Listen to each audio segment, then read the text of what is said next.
The Roman Republic, a small city-state, rose to become a powerful empire. It conquered vast territories around the Mediterranean Sea.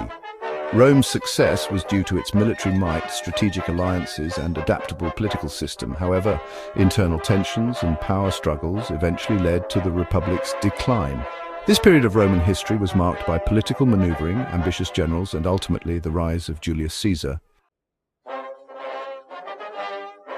Caius Julius Caesar was born into a patrician family in Rome in 100 BCE.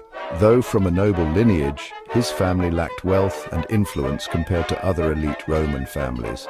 Caesar was a bright and ambitious youth. He excelled in rhetoric and military strategy. He witnessed firsthand the political turmoil and social unrest that plagued the late Republic. These experiences shaped his worldview and fueled his desire for power. Caesar's political career began with his election as quaestor in 69 BCE, followed by a steady rise through the ranks. He served as aedile, praetor, and eventually consul in 59 BCE. His consulship, alongside Pompey and Crassus, formed the First Triumvirate, a powerful alliance that dominated Roman politics. Caesar further solidified his power by securing the governorship of Gaul, where his military campaigns brought him wealth, fame, and the loyalty of his troops. Caesar's campaigns in Gaul, documented in his own account, commentaries on the Gallic War, showcased his military genius. He conquered Gaul over 8 years of relentless warfare, subjugating Gallic tribes and expanding Rome's borders to the Rhine River.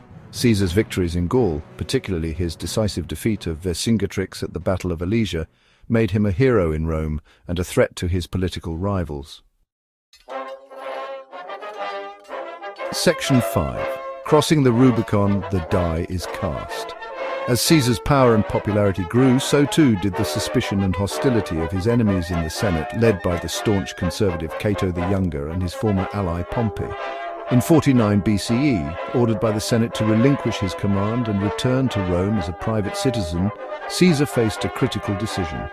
He chose to defy the Senate and cross the Rubicon River with his legions, igniting a civil war against Pompey and his faction.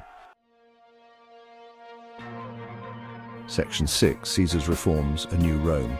After defeating Pompey's forces, Caesar emerged as the sole ruler of Rome. He implemented significant reforms during his reign as dictator for life.